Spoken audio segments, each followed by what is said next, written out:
கட்சியாவது கொள்கையாவது எப்படியோ யார் மூலமாகவோ நம் பிழைப்பு நடந்து சில பதவிகளும் பொறுப்புகளும் கிடைத்தால் போதும் என்பதுதான் இங்கு அரசியல் களத்தில் எழுதப்படாத விதியாக இருக்கிறது. இந்த சூழலில்தான் ஏதோ பெரிய ஒரு மக்கள் தலைவர் தங்கள் கட்சியில் சேர்ந்துவிட்டது போல நாஞ்சில் சம்பத்தின் வருகையை தாவேகா கொண்டாடி வருகிறது. பாஜகவையும் திமுகவையும் ஒரு சேர எதிரியாக பார்ப்பதால் விஜயின் கொள்கைகள் பிடித்துவிட்டதாக நாஞ்சில் சம்பத் தெரிவித்திருக்கிறார். மிக முக்கியமாக விஜய் அவர்களே தன்னிடம் நான் உங்க ஃபேன் தெரியுமா என சொன்னதை குறிப்பிட்டு புலங்காகிதமும் அடைந்திருக்கிறார். சங்க இலக்கியத்தில் புறநானூற்றில் ஒரு பாட்டு, ஒரு தெப்பம் எந்த திசைக்கு போக வேண்டும் என்பதை தெப்பம் தீர்மானிக்க முடியாது, தண்ணீர் தான் தீர்மானிக்கும். நீர் வழிப்படும் புனை போல் ஆரியூர் முறை வழிப்படும் என்பது சங்க இலக்கிய பாட்டு, கணியன் பூங்குன்றன் எழுதிய பாட்டு. நான் ஒரு தெப்பம் தான், என்னுடைய திசை தீர்மானிப்பது தண்ணீர். இன்றைக்கு என்னுடைய திசையை தமிழக வெற்றி கழகத்தின் தலைவர் தம்பி விஜய் தீர்மானித்திருக்கிறார். நான் தாவைக்காவில் என்னை இணைத்து கொண்டேன். ஒரு உற்சாகமான மனநிலையில் இருக்கிறேன். கடந்த காலத்தில் ஏற்பட்ட கசப்புகள், காயங்களிலிருந்து விடுபட்டவனாக என்னை உணர்கிறேன். இன்று தம்பி விஜயை சந்தித்த பொன் வேளையிலிருந்து புதிதாய் பிறந்ததை போல எண்ணி நான் பூரிக்கிறேன். எனக்கு தெரிந்து தமிழ்நாட்டின் வரலாற்றில் இவ்வளவு லட்சக்கணக்கான இளைஞர்களை மூலதனமாக வைத்திருக்கிற இயக்கம் இன்றைக்கு தமிழக வெற்றி கழகம். ஒரு நாட்டினுடைய காலை பொழுதை தீர்மானிக்கிறவர்கள் இளைஞர்கள் தான். இந்த இளைஞர்களை வைத்துக்கொண்டு ஒரு அதிரடி மாற்றங்களை செய்வதற்கு தம்பியிடத்தில் திட்டம் இருக்கிறது என்றே நான் நம்புகிறேன். எனக்கு தெரிஞ்சு ஒரே நேரத்தில் 2 பவர் செக்டர், ஸ்டேட் அண்ட் சென்ட்ரல அவர் கேள்வி கேட்கிறார். கொள்கை எதிரின்னு டெல்லி எஜமானர்களையும், அரசியல் எதிரின்னு தமிழ்நாட்டில் அதிகாரத்தில் இருக்கிற திமுகவையும் ஒரே நேரத்தில் எதிர்க்கிறார். இந்த துணிச்சலே நான் பாராட்டுறேன். முதலில் திமுகவின் பேச்சாளர், பின்னர் வைகோ அவர்களின் மதிமுகவில் கொள்கை பரப்பு செயலாளர் என்று மேடைகளிலெல்லாம் தான் முன்னர் பயணித்த கட்சிகளை விமர்சிப்பதை பொழுதுபோக்காகவும் பிழைப்பாகவும் கொண்டிருந்தார் நாஞ்சில் சம்பத். பிறகு வைகோவுடனும் கருத்து வேறுபாடு ஏற்பட்டுவிட அதிமுகவுடன் இணைந்தார்.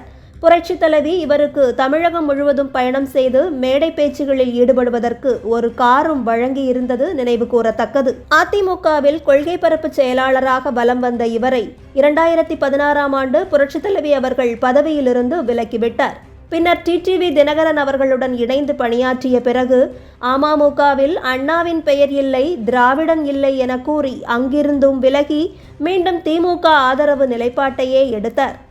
ஸ்டாலின் அவர்களே எனக்கு ஒரு பொருட்டல்ல என முன்னர் பேசியிருந்த வைகோ இப்போது திமுகவின் காலில் விழுந்து கிடக்கும் போது நாஞ்சில் சம்பத் மீண்டும் திமுக பக்கம் போனது வியப்பில்லை என்றாலும், திமுக என்னை காது கூசும் அளவிற்கு திட்டிவிட்டது, என் வயிற்றில் அடித்து விட்டார்கள், எனவே திமுகவிலிருந்து வெளியேறிவிட்டேன் என்றெல்லாம் நேற்றைய பேட்டியில் கூறியிருக்கிறார் நாஞ்சில் சம்பத்.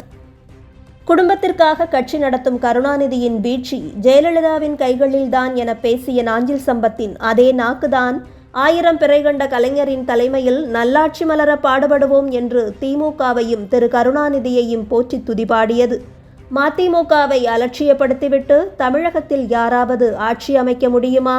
வைகோ கைகாட்டினால்தான் அடுத்த முதல்வராக மாற முடியும் என பேசி மதிமுகவை வாழ்த்தியதோடு அங்கிருந்து யார் வெளியே போனாலும் அகதிகள் பட்டியலில் போய் சிக்கிக்கொள்வார்கள் என்று சில வருடங்களுக்கு முன் பேசிய நாஞ்சில் சம்பத் தற்போது தாவேகாவில் போய் சேர்ந்திருப்பதையும் தனது நாக்கு மூலமாக நியாயப்படுத்தி விடுவார். இதைத் தொடர்ந்து செய்தியாளர்களுக்கு அளித்த பேட்டியில் திராவிட இயக்கத்தின் நீட்சிதான் விஜய். என்னை அரசியல் கட்சிகள் முடக்க நினைத்தார்கள். விஜய் எனக்கு இயங்குவதற்கு ஒரு வாய்ப்பை அளித்திருக்கிறார். பெரியார், காமராஜர் இருவருமே கொள்கை தலைவர்கள் என விஜய் சொல்வதால் எனக்கு அவரை பிடித்துவிட்டது. இனி தமிழக அரசியலில் பல பரபரப்புகளை எதிர்பார்க்கலாம் என்றெல்லாம் கூறியிருக்கும் நாஞ்சில் சம்பத்திடம் சில கேள்விகள். ஈவேராவும் காமராஜர் ஐயாவும் ஒரே கொள்கை கொண்டவர்களா? விஜய் திராவிடத்தின் நீட்சி என இவர் சொல்கிறார். திராவிட மாடலை எதிர்ப்பதாக விஜய் சொல்கிறார். இவை இரண்டில் எது உண்மை? தாவேகாவின் பெயரிலும் அண்ணாவும் இல்லை, திராவிடமும் இல்லை. அப்போது தாவேகா என்பது நாஞ்சில் சம்பத்திற்கு ஏற்புடைய கட்சிதானா? வரிசையாக இஷ்டம் போல தலைவர்களின் படங்களை பனையூரில் வைத்துக்கொண்டு எல்லார் கொள்கையும் எனது கொள்கைதான் என வீட்டிற்குள்ளேயே பூ போட்டு மரியாதை செய்து முடித்து விடுவதைத்தான் இனி நாஞ்சில் சம்பத் பாராட்டி பேசப்போகிறார் என்பதையும் தமிழக மக்கள் கவனத்தில் கொள்ள வேண்டும்.